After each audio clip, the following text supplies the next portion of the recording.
ตัวนี้ได้การฝึกจิตนี่เฮาต้องเด็ดเดี่ยวเฮาต้องมุ่งหวังในการละอาสวะในจิตในใจเฮาได้อาสวะนี่คือหยังคือความบ่พอใจคือความโกรธความโลภความหลงความเป็นเปรตเป็นมารในจิตในใจตัวเองความอยากได้อยากมีอยากร่ำอยากรวยอย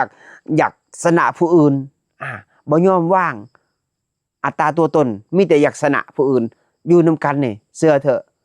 ยอมมันบ่มีหยังหรอกขอเพียงยอมอย่างเดียวยอมเขาน้อยเว้าดีคิดดีก็ทำดียอมอย่างเดียวทุกสิ่งทุกอย่างจิตมันอ่อนเมื่ออ่อนแล้วมันนุ่มมันนวลได้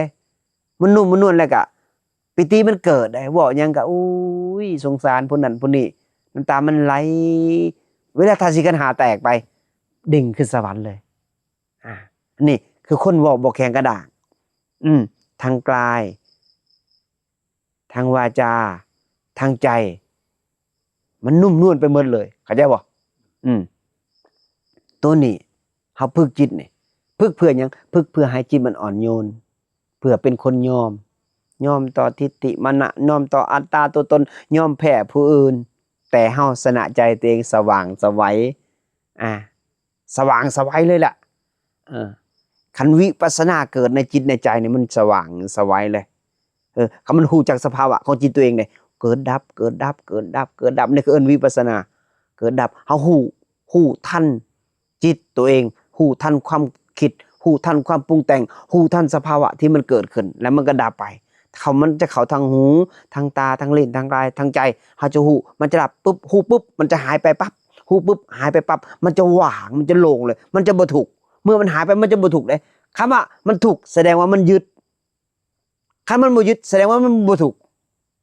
เฮาก็สบายบ่แม่นความคิดบ่แม่นของเฮาตัวตนก็บ่แม่นของเฮาร่างกายก็บ่แม่นของเฮา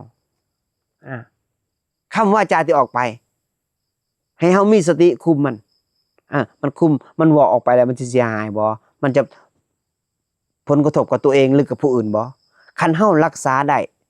จิตเฮาก็รักษาผู้อื่นเขาได้คันรักษาจิตเฮาบ่ได้ก็รักษาผู้อื่นเขาบ่ได้เนี่ยมันกลายเป็นทำลายกันกลายเป็นเบียดเบียนเสียดสีกันมันก็อยู่ร่วมกันบ่มีความสุขความผาสุกก็บ่เกิดขึ้นได้นี่แหละเขาเอิ้นว่ารักษาศีลด้วยกายวาจาใจไผรักษาได้ผู้นั้นเก่งไผบำเพ็ญเพียรภาวนาให้เกิดสติให้เกิดปัญญาให้ได้สมาธิผู้ใดได้สมาธิศีลผู้นั้นก็บริบูรณ์ผู้ใดบ่ได้สมาธิศีลก็ยังบ่บริบูรณ์ยังเป็นแค่เพียงรักษาด้วยการเหมือนกับเฮาสัญญาพลานะระงับความเจ็บปวดอันนี้คือการระงับวาจาระงับกายซื่อๆยังศีลยังบ่ได้สมบูรณ์ได้คันสมบูรณ์แท้ๆจริงอธิศีลคนที่ได้สมาธิสมถะคนที่บ่คิดหายคิดปองร้ายผู้อื่นคิดเบียดเบียนคิดอาฆาตคิดพยาบาทผู้อื่นจิตใจมันก็ขาวสะอาดเมื่อขาวสะอาดปุ๊บแผ่เมตตาไปทั่วเลยโลกธาตุ3หน่วยมันจะเบิกบานหน้าตาสดชื่น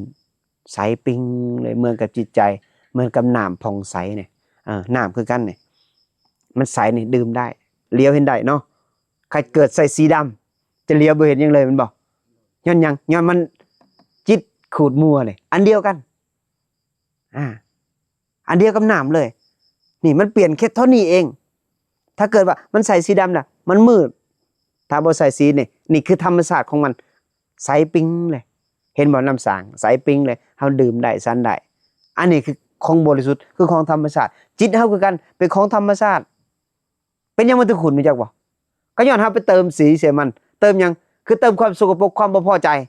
ลงไปใส่น้ำมันก็เลยขุ่นเข้าใจบ่มันก็เลยยึดไปเป็นของมันนี่แหละคนที่บ่ได้สมาธิมันเลยเหลียวบ่เห็นว่ามันขุ่นเพราะหยังจิตเฮามันอวิชชาปิดย้อนหยังย้อนความบ่